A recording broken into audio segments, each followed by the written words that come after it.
നമസ്കാരം, ഞാൻ ശാലിനി. പ്രധാന വാർത്തകൾ. പള്ളിക്കത്തോട് മറ്റക്കരയിലെ രതീഷിന്റെ കൊലപാതകം. ഭാര്യയെയും കാമുകനെയും പോലീസ് അറസ്റ്റ് ചെയ്തു. മഞ്ജുവിലേക്ക് പോലീസിനെ എത്തിച്ചത് കാമുകനുമായുള്ള വാട്സാപ്പ് ചാറ്റുകൾ. കേന്ദ്ര സർക്കാർ ദിവ്യാംഗർക്കൊപ്പമെന്ന് PT ഉഷ MP. ജില്ലയിലെ ഭിന്നശേഷിക്കാർക്കും മുതിർന്ന പൗരന്മാർക്കും സഹായ ഉപകരണങ്ങൾ വിതരണം ചെയ്തത് 60 ലക്ഷം രൂപയുടെ ഉപകരണങ്ങൾ. 8 നോമ്പിന് സെപ്റ്റംബർ 1 തുടക്കം. മണർകാട് പള്ളിയിൽ ഒരുക്കങ്ങൾ പൂർത്തിയായി. നട തുറക്കൽ 7-ന്. വാർത്തകൾ വിശദമായി. പള്ളിക്കത്തോട്ടിൽ യുവാവിന്റെ കൊലപാതകത്തിൽ ഭാര്യയ്ക്കും പങ്കെന്ന് പോലീസ്. കാമുകനൊപ്പം കൊല്ലപ്പെട്ട യുവാവിന്റെ ഭാര്യയെയും പോലീസ് അറസ്റ്റ് ചെയ്തു. പാതുവ സ്വദേശി രതീഷ് കൊല്ലപ്പെട്ട സംഭവത്തിലാണ് ഭാര്യ മഞ്ജുവും കാമുകൻ ശ്രീജിത്തും അറസ്റ്റിലായത്.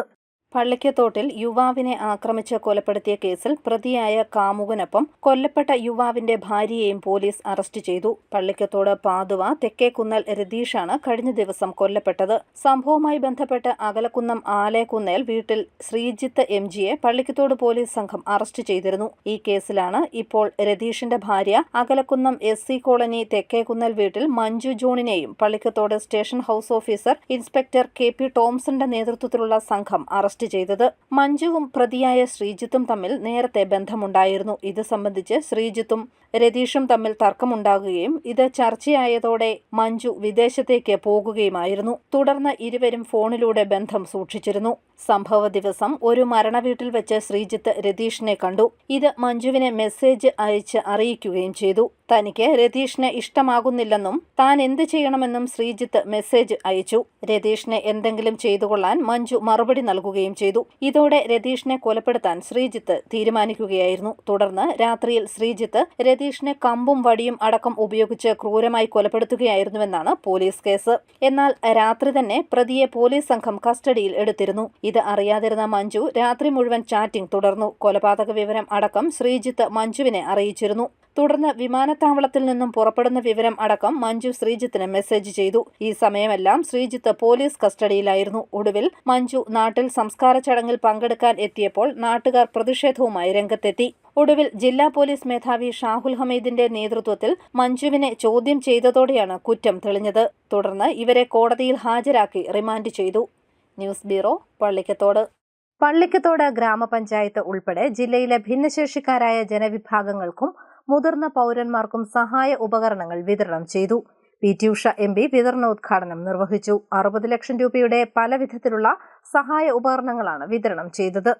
കേന്ദ്ര സർക്കാരിന്റെ പ്രത്യേക പദ്ധതിയുടെ ഭാഗമായി കോട്ടയം ജില്ലയിൽ ഭിന്നശേഷിക്കാരായ ജനവിഭാഗങ്ങൾക്കും മുതിർന്ന പൗരന്മാർക്കും ആവശ്യമായ സഹായ ഉപകരണങ്ങളുടെ വിതരണോദ്ഘാടനം പള്ളിക്കത്തോട്ടിൽ നടന്നു. Padmashri doctor PT Usha MP കേന്ദ്ര സർക്കാരിന്റെ സാൻസദ് ആദർശ ഗ്രാമം പദ്ധതി പ്രകാരം ദത്തെടുത്ത പള്ളിക്കത്തോട് പഞ്ചായത്തിൽ ഉൾപ്പെടെ ആകെ 60 ലക്ഷം രൂപയുടെ പല വിധത്തിലുള്ള സഹായ ഉപകരണങ്ങളാണ് ഡോക്ടർ PT ഉഷ MP വയോജനങ്ങൾക്കും ഭിന്നശേഷി ജനവിഭാഗങ്ങൾക്കുമായി നൽകിയത്. ബഹുഭൂരിപക്ഷം വരുന്ന ഭിന്നശേഷിക്കാർക്കും ജനവിഭാഗങ്ങൾക്കും മുതിർന്ന പൗരന്മാർക്കും സാധാരണ ജീവിതം നയിക്കാൻ ആവശ്യമായ ഉപകരണങ്ങൾ ലഭ്യമല്ല എന്ന് ബോധ്യപ്പെട്ടതോടെയാണ് ഡോക്ടർ PT ഉഷ MP കേന്ദ്ര സാമൂഹ്യക്ഷേമ വകുപ്പ് മന്ത്രാലയവുമായി സഹകരിച്ചുകൊണ്ട് പദ്ധതി നടപ്പാക്കുന്നത്. ഇതിനായി വിഭിന്നശേഷിക്കാർക്ക് സഹായം നൽകുന്നതിനുള്ള കേന്ദ്ര പദ്ധതി, രാഷ്ട്രീയ വയോശ്രീ പദ്ധതി എന്നിവയിലൂടെ അർഹരായ ഗുണഭോക്താക്കളെ പ്രത്യേക ക്യാമ്പ് നടത്തി കണ്ടെത്തുകയായിരുന്നു. ക്യാമ്പിൽ നിന്നും തെരഞ്ഞെടുക്കപ്പെട്ട ഗുണഭോക്താക്കൾക്ക് വീൽചെയർ, മുച്ചക്ര വാഹനങ്ങൾ, ഊന്നുവടികൾ, സ്മാർട്ട് ഫോണുകൾ ഉൾപ്പെടെ 30 ലക്ഷത്തിൽ പരം രൂപയുടെ ഉപകരണങ്ങളാണ് വാങ്ങിയത്. ഇതിൽ 107 സ്ത്രീകളും 167 പുരുഷന്മാരും ഉൾപ്പെടുന്നു. ദിവ്യാംഗ ജനവിഭാഗങ്ങൾക്കാണ് ഉപകരണങ്ങൾ വിതരണം ചെയ്തത്. പള്ളിക്കത്തോട് കമ്മ്യൂണിറ്റി ഹാളിൽ നടന്ന ചടങ്ങിൽ ഡോക്ടർ PT ഉഷ MP വിതരണോദ്ഘാടനം നിർവഹിച്ചു. മോദി സർക്കാർ ദിവ്യാംഗർക്കൊപ്പമാണെന്നും PT ഉഷ പറഞ്ഞു. ചടങ്ങിൽ ജില്ലാ കളക്ടർ ജോൺ സാമുവൽ അധ്യക്ഷനായി. Doctor N Jayaraj MLA, Pallikkathodu ഗ്രാമപഞ്ചായത്ത് പ്രസിഡന്റ് മഞ്ജു ബിനു, ജില്ലാ social justice officer Pradeep Panicker തുടങ്ങിയവർ പങ്കെടുത്തു. പരിപാടിയുടെ ഭാഗമായി രാഷ്ട്രീയ വയോശ്രീ പദ്ധതിക്ക് കീഴിൽ സിലിക്കോൺ കുഷൻ, ഊന്നുവടികൾ, സെർവിക്കൽ കോളർ, കോമോഡുകൾ, LS ബെൽറ്റുകൾ, കേൾവി സഹായികൾ ഉൾപ്പെടെ 18 ലക്ഷത്തിൽ പരം രൂപയുടെ 274 സാമഗ്രികളും വിതരണം ചെയ്തു. കേന്ദ്ര സർക്കാരിന്റെ സാമാജിക് ആധികാരികത ശിവിർ വഴി കേന്ദ്ര സാമൂഹിക നീതി വകുപ്പ്, കോട്ടയം ജില്ലാ ഭരണകൂടം, ആർട്ടിഫിഷ്യൽ ലിംസ് മാനുഫാക്ചറിംഗ് കോർപ്പറേഷൻ, രാഷ്ട്രീയ വയോശ്രീ യോജന എന്നിവയുടെ സംയുക്ത സഹകരണത്തോടെയാണ് പരിപാടി സംഘടിപ്പിച്ചത്. News bureau, Pallikkathodu. മണർകാട് മർത്തമറിയം യാക്കോബായ സുറിയാനി കത്തീഡ്രലിലെ 8 നോമ്പ് പെരുന്നാളിന് ഒരുക്കങ്ങൾ പൂർത്തിയായി. സെപ്റ്റംബർ 1 മുതൽ 8 വരെ നടക്കുന്ന പെരുന്നാളിൽ 60 ലക്ഷത്തിൽ പരം വിശ്വാസികൾ പങ്കെടുക്കുമെന്നാണ് പ്രതീക്ഷ. സെപ്റ്റംബർ 7-നാണ് ചരിത്രപ്രസിദ്ധമായ നട തുറക്കൽ. ആഗോള മരിയൻ തീർത്ഥാടന കേന്ദ്രമായ മണർകാട് മർത്തമറിയം യാക്കോബായ സുറിയാനി കത്തീഡ്രലിൽ സെപ്റ്റംബർ 1-ന് കൊടിമരം ഉയർത്തുന്നതോടുകൂടി പെരുന്നാൾ ചടങ്ങുകൾ ആരംഭിക്കും. സെപ്റ്റംബർ 1 മുതൽ 14 വരെ എല്ലാ ദിവസവും മെത്രാപ്പൊലീത്തമാർ കാർമ്മികത്വം വഹിക്കുന്ന മൂന്നിന്മേൽ കുർബാനയും 1 മുതൽ 8 വരെ രാവിലെ 6 മുതൽ 7:30 വരെ കരോട്ടെ പള്ളിയിൽ വിശുദ്ധ കുർബാനയും നടക്കും. സെപ്റ്റംബർ 1-ന് 2 മണിക്കാണ് കൊടിമര ഘോഷയാത്ര. 4:30-ന് ഡോക്ടർ തോമസ് മാർ തിമോത്തിയോസ് മെത്രാപ്പൊലീത്തയുടെ നേതൃത്വത്തിൽ കൊടിമരം ഉയർത്തും. സെപ്റ്റംബർ 3-ന് മെറിറ്റ് ഡേ പ്രോഗ്രാം നടക്കും. സെപ്റ്റംബർ 4-ന് നടക്കുന്ന പൊതുസമ്മേളനം മലങ്കര മെത്രാപ്പൊലീത്ത ജോസഫ് മാർ ഗ്രിഗോറിയോസ് ഉദ്ഘാടനം ചെയ്യും. മർത്തമറിയം സേവാ സംഘം നിർമ്മിച്ചു നൽകുന്ന ഭവനങ്ങളുടെ ശിലാവിതരണം കേന്ദ്ര സഹമന്ത്രി ജോർജ് കുര്യൻ നിർവഹിക്കും. സെപ്റ്റംബർ 6-ന് കുരിശുപള്ളികളിലേക്കുള്ള റാസ നടക്കും. ആയിരക്കണക്കിന് മുത്തുകുടകളുടെയും പൊൻവെള്ളി കുരിശുകളുടെയും അകമ്പടിയിൽ നടക്കുന്ന റാസ ഏഷ്യയിലെ തന്നെ ഏറ്റവും വലിയ ആധ്യാത്മിക ഘോഷയാത്രയാണ്. 7-ാം തീയതി ഉച്ചയ്ക്ക് 11:30-ന് ഉച്ചനമസ്കാരത്തെ തുടർന്ന് ബസേലിയോസ് തോമസ് പ്രഥമൻ കാതോലിക്ക ബാവയുടെ സാന്നിധ്യത്തിൽ നട തുറക്കും. പരിശുദ്ധ ത്രോണോസിൽ സ്ഥാപിച്ചിരിക്കുന്ന കന്യകാമറിയത്തിന്റെയും ഉണ്ണിയേശുവിന്റെയും ഛായാചിത്രം ആണ്ടിലൊരിക്കലാണ് വിശ്വാസികൾക്ക് ദർശനത്തിനായി തുറന്നു നൽകുന്നത്. ഓഗസ്റ്റ് മാസം 31-ാം തീയതി സന്ധ്യാപ്രാർത്ഥനയോടെയാണ് പെരുന്നാളിന്റെ പ്രധാന ചടങ്ങുകൾ ആരംഭിക്കുന്നത്. ബഹുമാനപ്പെട്ട കോട്ടയം SP ഇലുമിനേഷന്റെ സ്വിച്ച് ഓൺ കർമ്മം നിർവഹിക്കുന്നതും അതുപോലെ തന്നെ ഇൻഫർമേഷൻ സെന്ററിന്റെ ഉദ്ഘാടനം നിർവഹിക്കുന്നതുമായിരിക്കും. സെപ്റ്റംബർ മാസം 1 മുതൽ 14 വരെയുള്ള ദിവസങ്ങളിൽ എല്ലാ ദിവസവും സഭയിലെ അഭിനന്ദനായ മെത്രാപ്പൊലീത്തന്മാരുടെ മുഖ്യ കാർമ്മികത്വത്തിൽ മൂന്നിന്മേൽ കുർബാന ഉണ്ടായിരിക്കും. സെപ്റ്റംബർ 1 മുതൽ 8 വരെയുള്ള ദിവസങ്ങളിൽ രാവിലെ 6 മുതൽ 7:30 വരെയുള്ള സമയം കരോട്ടെ പള്ളിയിൽ വിശുദ്ധ കുർബാന ഉണ്ടായിരിക്കും. താഴത്തെ പള്ളി പ്രധാന ദേവാലയത്തിൽ 7:30-ന് നമസ്കാരവും 8:30-ന് വിശുദ്ധ കുർബാനയും പെരുന്നാൾ ദിവസങ്ങളിൽ ഉണ്ടായിരിക്കുന്നതാണ്.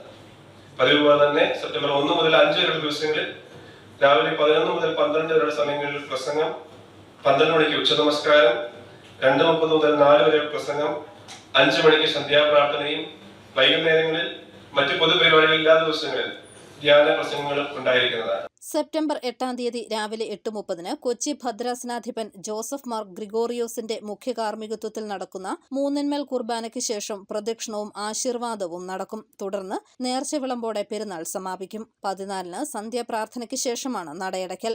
പെരുന്നാളിനുള്ള എല്ലാ ഒരുക്കങ്ങളും പൂർത്തിയായതായി പള്ളി കമ്മിറ്റി ഭാരവാഹികൾ അറിയിച്ചു. News bureau, Kottayam. മഹാത്മാ അയ്യങ്കാളിയുടെ 161ാമത് ജയന്തി ആഘോഷം നടന്നു. അയർക്കുന്നത്ത് നടന്ന ജയന്തി ആഘോഷത്തിൽ നിരവധി പേർ പങ്കെടുത്തു. ദ്രാവിഡ മുന്നേറ്റ ചാരിറ്റബിൾ സൊസൈറ്റി അയർക്കുന്നം പഞ്ചായത്ത് കമ്മിറ്റിയുടെ നേതൃത്വത്തിൽ മഹാത്മാ അയ്യങ്കാളിയുടെ 161ാമത് ജയന്തി ആഘോഷവും പുഷ്പാർച്ചനയും നടന്നു. അയർക്കുന്ന ജംഗ്ഷനിൽ നടന്ന ചടങ്ങിൽ അയർക്കുന്നം ഗ്രാമപഞ്ചായത്ത് പ്രസിഡന്റ് സീന ബിജു നാരായണൻ ആഘോഷ പരിപാടി ഉദ്ഘാടനം ചെയ്തു. DMS Ayarkunnam panchayat committee president Manikuttan അധ്യക്ഷത വഹിച്ചു. DMS സംസ്ഥാന പ്രസിഡന്റ് മനോജ് ആന്റണി മുഖ്യപ്രഭാഷണം നടത്തി. സംസ്ഥാന general secretary KN Mohanan Ayyankali ജന്മദിന സന്ദേശം നൽകി. ജില്ലാ കോർഡിനേറ്റർ അംബിക ശശി തുടങ്ങിയവർ പങ്കെടുത്തു. News bureau, Ponkunnam. ഓണത്തിന് വിൽപ്പന നടത്താനായി അന്യസംസ്ഥാനത്തു നിന്നും എത്തിച്ച 1.25 കിലോ കഞ്ചാവുമായി ഒരാൾ പിടിയിലായി. വെള്ളുത്തുരുത്തി സ്വദേശി അനിൽകുമാറാണ് പിടിയിലായത്. ഓണത്തിന് വിൽപ്പന നടത്തുവാനായി അന്യസംസ്ഥാനത്തു നിന്നും എത്തിച്ച 1.25 കിലോ കഞ്ചാവുമായി വെള്ളുത്തുരുത്തി അനിൽകുമാറിനെ കോട്ടയം എക്സൈസ് സംഘം പിടികൂടി. Excise special squad circle inspector Tony ജോസിന്റെ നേതൃത്വത്തിലുള്ള സംഘമാണ് അനിൽകുമാറിനെ പിടികൂടിയത്. ഇയാളിൽ നിന്നും 1.25 കിലോ കഞ്ചാവും പിടിച്ചെടുത്തു. വെള്ളുത്തുരുത്തിയിൽ ഇയാൾ താമസിക്കുന്ന വീടിന്റെ അലമാരയുടെ രഹസ്യ അറയിൽ വിൽപ്പനയ്ക്കായി സൂക്ഷിച്ച നിലയിലായിരുന്നു കഞ്ചാവ് സൂക്ഷിച്ചിരുന്നത്. ഓണം സ്പെഷ്യൽ ഡ്രൈവിന്റെ ഭാഗമായി എക്സൈസ് നടത്തിയ വ്യാപക തെരച്ചിലാണ് പ്രതി പിടിയിലായത്. ഇയാൾ കസ്റ്റഡിയിലായിട്ടും കഞ്ചാവ് വാങ്ങുവാൻ ആളുകൾ ഇയാളുടെ ഫോണിലേക്ക് വിളിക്കുന്നുണ്ടായിരുന്നു. പ്രതിയുടെ പേരിൽ വിഗ്രഹമോഷണമടക്കം നിരവധി കേസുകൾ കോട്ടയത്തെ വിവിധ പോലീസ് സ്റ്റേഷനുകളിൽ നിലവിലുണ്ട്. നാട്ടുകാർ നൽകിയ പരാതിയെ തുടർന്നായിരുന്നു എക്സൈസിന്റെ നടപടി. റെയ്ഡിൽ excise inspector Rajesh PG, assistant excise ഇൻസ്പെക്ടർമാരായ Binod KR, Rajesh S, Noushad M, preventive officer Nifi Jacob, Arun Mohan, civil excise ഓഫീസർമാരായ Sunilkumar K, Vinod Kumar V, Aju Joseph, വനിതാ civil excise officer Sabitha KV എന്നിവർ പങ്കെടുത്തു. News bureau, Kottayam. കോട്ടയം നഗരസഭയിൽ പെൻഷൻ ഫണ്ട് തട്ടിപ്പുമായി ബന്ധപ്പെട്ട് 4 പേരെ സസ്പെൻഡ് ചെയ്തു. നഗരസഭാ സെക്രട്ടറിക്കെതിരെയും നടപടി ഉണ്ടാകുമെന്നാണ് സൂചന. കോട്ടയം നഗരസഭയിലെ പെൻഷൻ ഫണ്ടിൽ നിന്നും 3 കോടിയുടെ തട്ടിപ്പ് നടത്തിയ കേസിൽ ഡെപ്യൂട്ടി സെക്രട്ടറി ഉൾപ്പെടെ 4 പേരെ തദ്ദേശ വകുപ്പ് പ്രിൻസിപ്പൽ ഡയറക്ടർ സസ്പെൻഡ് ചെയ്തു. നഗരസഭാ സെക്രട്ടറിക്കെതിരെയും നടപടിയെടുക്കുമെന്നാണ് സൂചന. പ്രിൻസിപ്പൽ ഡയറക്ടറുടെ ഓഫീസിൽ നിന്നുള്ള സംഘം പരിശോധനയ്ക്കായി ഈ മാസം 30-ന് ഇവിടെ എത്തും. സംഘം വിവരങ്ങൾ ശേഖരിക്കും. തുടർന്ന് സെക്രട്ടറിയുടെ വിശദീകരണം കേൾക്കും. നഗരസഭ deputy secretary Phyllis Felix, superintendent SK Shyam, senior clerk VG Santhosh Kumar, public health nurse KG Bindu എന്നിവരെയാണ് സസ്പെൻഡ് ചെയ്തത്. തട്ടിപ്പ് നടത്തിയ മുൻ ക്ലർക്ക് അഖിൽ C വർഗീസിനെ സസ്പെൻഡ് ചെയ്തിരുന്നു. സെക്രട്ടറി B അനിൽകുമാറിന്റെ റിപ്പോർട്ടിന്റെ അടിസ്ഥാനത്തിൽ സൂപ്രണ്ടിനെയും മറ്റ് ജീവനക്കാരെയും സസ്പെൻഡ് ചെയ്തിരുന്നുവെങ്കിലും തുടർന്ന് ചേർന്ന കൗൺസിൽ യോഗത്തിൽ ഈ നടപടിക്ക് ഭൂരിപക്ഷ അംഗീകാരം ലഭിച്ചില്ല. ജോയിന്റ് ഡയറക്ടർ ഷാജി ക്ലമന്റിന്റെ റിപ്പോർട്ടിന്റെ അടിസ്ഥാനത്തിലാണ് ഇപ്പോഴത്തെ നടപടി. സെക്രട്ടറിക്കെതിരെയും നടപടി ഉണ്ടാകുമെന്നാണ് സൂചന. News bureau, Kottayam. ചിറക്കടവ് പഞ്ചായത്തും ഭാരതീയ ചികിത്സാ വകുപ്പും സംയുക്തമായി സൗജന്യ ആയുർവേദ മെഡിക്കൽ ക്യാമ്പ് സംഘടിപ്പിച്ചു. Government chief whip doctor N Jayaraj ഉദ്ഘാടനം ചെയ്തു. ആരോഗ്യ standing committee chairman Antony Martin അധ്യക്ഷനായി. സ്റ്റാൻഡിംഗ് കമ്മിറ്റി അംഗം സുമേഷ് ആൻഡ്രൂസ് പങ്കെടുത്തു. Doctor Dona Abraham Mattam, doctor Ambili Krishna എന്നിവർ ക്യാമ്പ് നയിച്ചു. നമ്മുടെ നാടിന്റെ ഏറ്റവും വലിയ പൈതൃകമാണ്. തീർച്ചയായിട്ടും ഒരുപാട് സാധ്യത ഗവേഷണ രംഗത്തൊക്കെ തന്നെ ആയുർവേദം ഒരുപാട് മുമ്പോട്ട് വരുന്നു. ഒരുപാട് ആളുകൾ ആയുർവേദത്തെ ആശ്രയിക്കുന്നുള്ളതാണ് ഏറ്റവും പ്രധാനപ്പെട്ട കാര്യം. മറ്റെല്ലാ തരത്തിലുള്ള മെഡിക്കൽ സംവിധാനങ്ങളും ഉറപ്പോഴും ഒരു വലിയ വിഭാഗം ജനങ്ങൾ ആയുർവേദ ട്രീറ്റ്മെന്റിൽ വിശ്വസിക്കുന്ന ആളുകളാണ്. ഇത് പക്ഷേ മറ്റൊരു രോഗ ചികിത്സയേക്കാൾ വളരെ പെട്ടെന്ന് ആശ്വാസം ലഭിക്കുന്നതെങ്കിലും സ്ഥായിയായ രോഗനിർണയത്തിൽ പ്രത്യേകിച്ച് ആയുർവേദം ഓരോ വ്യക്തിയുടെയും വ്യത്യസ്തമായ ശരീരത്തിന്റെ സ്വഭാവത്തെയും പ്രകൃതിയെയും മനസ്സിലാക്കാനുള്ള ഒരു ട്രീറ്റ്മെന്റ് സമ്പ്രദായമാണെന്നുള്ളതാണ് ഞാനൊരു ഡോക്ടർ അല്ലെങ്കിൽ ഞാൻ മനസ്സിലാക്കുന്നത്. അപ്പം അങ്ങനെ വ്യത്യസ്തമായ നമ്മളൊരു പാരമ്പര്യ ചികിത്സയുടെ വലിയ ഘടകമാണ് ആയുർവേദം. അപ്പോൾ അത് ഒരുപാട് ആളുകൾക്ക് പ്രയോജനമാകട്ടെ. Kanjirappally Saint Dominic's college of law പ്രവർത്തനം തുടങ്ങി. പഞ്ചവത്സര നിയമ ബിരുദ തലങ്ങളിൽ 3 പ്രോഗ്രാമുകളിലേക്ക് അഡ്മിഷൻ തുടങ്ങി. MG സർവകലാശാലയുടെ അഫിലിയേഷൻ ലഭിച്ചിട്ടുണ്ട്. Kanjirappally Saint Dominic's college education ട്രസ്റ്റിന്റെ കീഴിൽ Saint Dominic's college of law പ്രവർത്തനം ആരംഭിച്ചു. MG സർവകലാശാലയുടെ അഫിലിയേഷനും അക്കാദമിക് പ്രോഗ്രാമുകൾക്ക് ബാർ കൗൺസിലിന്റെ അപ്രൂവലും സർക്കാരിന്റെ അനുമതികളും ലഭിച്ചു. പഞ്ചവത്സര ത്രിവത്സര നിയമബിരുദ തലങ്ങളിൽ 3 പ്രോഗ്രാമുകളിലേക്കാണ് 2024-25 അക്കാദമിക് വർഷത്തിലേക്ക് അഡ്മിഷൻ ലഭിക്കുന്നത്. പഞ്ചവത്സര തലത്തിൽ BA LLB, BBA LLB എന്നിവയ്ക്കും ത്രിവത്സര തലത്തിൽ 3 വർഷ യൂണിറ്ററി LLBക്കും പ്രവേശനം ലഭിക്കും. നിലവിൽ താൽക്കാലിക കെട്ടിടത്തിലാണ് കലാലയം പ്രവർത്തിക്കുന്നത്. പൊടിമറ്റത്ത് 7 ഏക്കർ വരുന്ന ക്യാമ്പസിന്റെ എല്ലാ സൗകര്യങ്ങളോടുകൂടിയുള്ള കെട്ടിടത്തിന്റെ പണികൾ ഉടൻ തുടങ്ങും. മികച്ച സ്മാർട്ട് ക്ലാസ് റൂമുകൾ, സുപ്രീം കോടതി മുതലുള്ള കോടതികളുടെ നടപടികളുടെ തത്സമയ സംരക്ഷണം, വിദ്യാർത്ഥികളിലേക്ക് എത്തിക്കുന്നതിനുള്ള സാങ്കേതിക സൗകര്യം, ലൈബ്രറി സൗകര്യം, ലൈബ്രറി സൗകര്യങ്ങൾ, ഗവേഷണ പുസ്തകങ്ങൾ, മികച്ച ഓൺലൈൻ നിയമ സ്രോതസ്സുകൾ എന്നീ പശ്ചാത്തല സൗകര്യങ്ങൾ ഒരുക്കിയിട്ടുണ്ടെന്ന് കോളേജ് അധികൃതർ വാർത്താ സമ്മേളനത്തിൽ അറിയിച്ചു. ഒരു വിദ്യാഭ്യാസ സ്ഥാപനം കൂടി കാഞ്ഞിരപ്പള്ളിയിലേക്ക് കടന്നു വരികയാണ്. അതൊരു നിയമ ബിരുദങ്ങൾ കൊടുക്കുന്ന ഒരു ലോ കോളേജാണ് വരുവാൻ പോകുന്നത്. കാഞ്ഞിരപ്പള്ളിയെ സംബന്ധിച്ചിടത്തോളം ഒരു ലോ കോളേജ് എന്ന് പറയുന്നത് നമുക്ക് എളുപ്പം സാധ്യമാകുന്നൊരു കാര്യമായിരുന്നില്ല. പല വർഷങ്ങൾ ശ്രമമായിട്ടാണ് ലോ കോളേജ് കാഞ്ഞിരപ്പള്ളി വരുന്നത്. ഓൾറെഡി നമുക്ക് എഞ്ചിനീയറിംഗ് കോളേജൊക്കെ മറ്റ് സംവിധാനങ്ങളുണ്ട്. നിയമപഠനത്തിന് ഇന്ന് ആഗോളതലത്തിൽ ഏറെ സാധ്യതയുണ്ട്. അത് മനസ്സിലാക്കിക്കൊണ്ടാണ് കാഞ്ഞിരപ്പള്ളി ഒരു നിയമബിരുദ കോളേജ് നമ്മൾ ആരംഭിക്കുവാനായിട്ട് പോകുന്നത്. അതും പ്രത്യേകത എന്ന് പറയുന്നത് കേരളത്തിലെ മൊത്തത്തിൽ കാഞ്ഞിരപ്പള്ളിയിലേക്ക് കൊണ്ടുവരാനായിട്ട് സാധിക്കും. അതാണ് നിയമ അല്ലെങ്കിൽ ലോ കോളേജിൻ്റെയൊക്കെ ഒരു പ്രാധാന്യം എന്ന് പറയുന്നത്. വിശദവിവരങ്ങൾക്കായി 9220779377 എന്ന നമ്പറിൽ ബന്ധപ്പെടാവുന്നതാണ്. News bureau, Ponkunnam. Pala Nechipuzhoor Vellakkallu Devivilasam NSS LP സ്കൂളിന്റെ തൊടിയിലാകെ മഞ്ഞവസന്തം വിരിയിച്ച ചെണ്ടുമല്ലികൾ പൂത്തു. ഈ വർഷത്തെ ഓണപ്പൂക്കളം സ്വന്തം പൂക്കൾ ഉപയോഗിച്ചാണ് കുട്ടികൾ ഒരുക്കുന്നത്. 3 ദിവസത്തെ അവധി കഴിഞ്ഞ് ചൊവ്വാഴ്ച രാവിലെ നെച്ചിപ്പഴൂർ വെള്ളിക്കല്ല് ദേവിവിലാസ സ്കൂളിലേക്ക് എത്തിയ കുരുന്നുകൾക്ക് ചെണ്ടുമല്ലിച്ചെടികൾ സർപ്രൈസ് കാത്തുവച്ചിട്ടുണ്ടായിരുന്നു. മിക്ക ചെടികളും പൂവിട്ട് നിൽക്കുന്ന മനോഹര കാഴ്ച.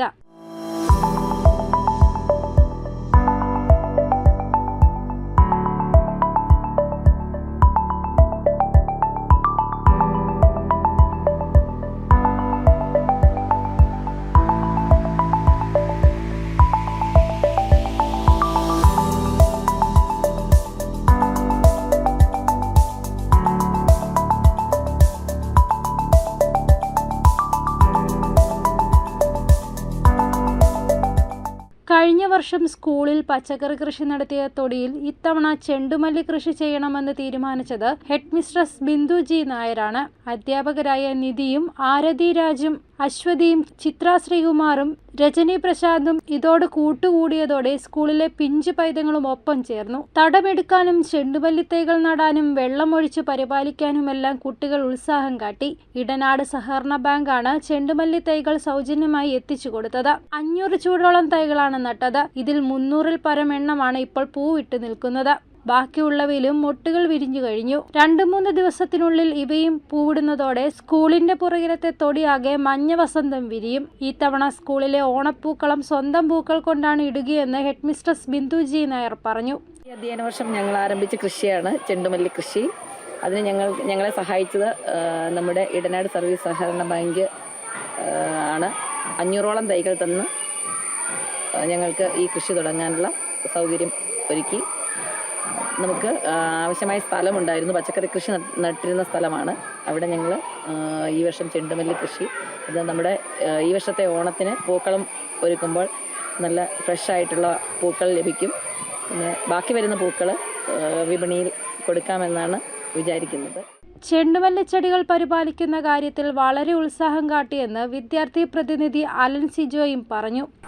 ഓണത്തിന് ഞങ്ങൾ പൂക്കൾ ഇടാൻ വേണ്ടി ഞങ്ങൾ ചെടികൾ നട്ടുപിടിപ്പിക്കും. പിന്നെ എന്നും വൈകിട്ട് ഞങ്ങൾ പുല്ല് പറിക്കുകയും ചെയ്യും. അന്നേരം ഞങ്ങൾ ചെടികൾക്ക് വെള്ളം ഒഴിക്കും. പുല്ലുകളെല്ലാവരും ഞങ്ങൾ ഒന്നിച്ചു ചേർന്ന് പുല്ലുകളെല്ലാവരും പറിക്കും. ഓണത്തോടനുബന്ധിച്ച് പൂക്കളുടെ വിളവെടുപ്പ് നടക്കും. സ്കൂളിലെ ഓണാഘോഷ പരിപാടികൾക്ക് ദേവിവിലാസ LP സ്കൂളിലെ കുട്ടികൾ ഇത്തവണ പൂക്കളമിടുന്നത് സ്വന്തം പൂക്കൾ കൊണ്ടാകും. മിച്ചം വരുന്ന പൂക്കൾ മറ്റ് സ്കൂളുകൾക്ക് കൈമാറാനും തീരുമാനിച്ചിട്ടുണ്ടെന്നും സ്കൂൾ അധികൃതർ head mistress Bindu G Nair പറഞ്ഞു. News bureau, Pala. Puliyannoor government സ്കൂളിൽ കരനെൽ കൃഷിയും ജൈവ പച്ചക്കറി കൃഷിയും തുടങ്ങി. കുട്ടികളെ വിവിധ കൃഷിരീതികൾ പരിചയപ്പെടുത്തുകയാണ് ലക്ഷ്യം. പുലിയന്നൂർ ഗവൺമെന്റ് ന്യൂ LP സ്കൂളിൽ കരനെൽ കൃഷിയും ജൈവ പച്ചക്കറി കൃഷിയും ആരംഭിച്ചു. തെക്കുമുറി പാടശേഖര സമിതി സെക്രട്ടറി ഷൈബു തോമസിന്റെ നേതൃത്വത്തിലാണ് സ്കൂളിലെ ഇക്കോ ക്ലബിന്റെ ആഭിമുഖ്യത്തിലുള്ള കൃഷി ആരംഭിച്ചിരിക്കുന്നത്. കുട്ടികൾക്ക് നെൽകൃഷി പരിചയപ്പെടുത്തുന്നതിനും സ്കൂളിലെ ഉച്ചഭക്ഷണത്തിനുള്ള വിഷരഹിത പച്ചക്കറികൾ ഉൽപ്പാദിപ്പിക്കുന്നതിനുമാണ് ശ്രമിക്കുന്നതെന്ന് ഹെഡ് മിസ്ട്രസ് ആശാ ബാലകൃഷ്ണൻ പറഞ്ഞു. കുട്ടികളെല്ലാവരും കർഷക വേഷം അണിഞ്ഞാണ് എത്തിയത്. നാടൻ പാട്ടിന്റെ ആലാപനവും നടന്നു.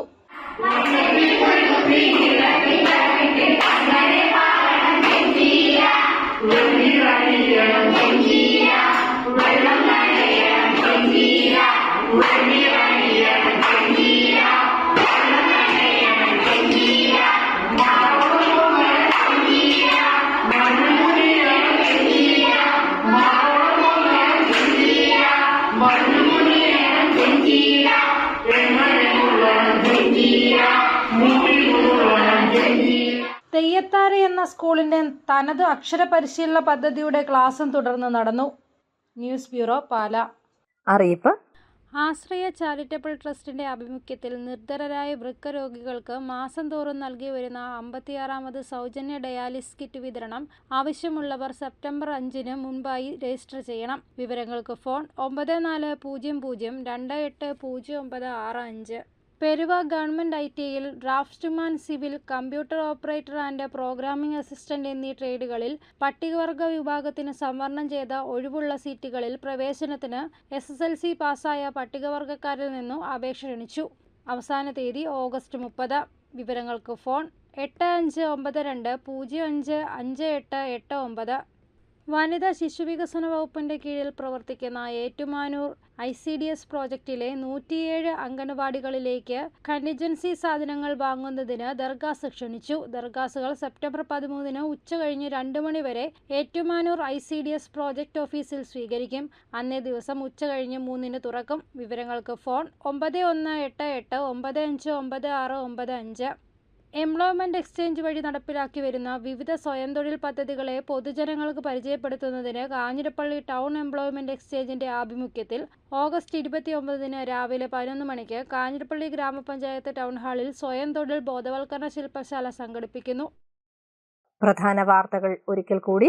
പള്ളിക്കത്തോട് മറ്റക്കരയിലെ രതീഷിന്റെ കൊലപാതകം. ഭാര്യയെയും കാമുകനെയും പോലീസ് അറസ്റ്റ് ചെയ്തു.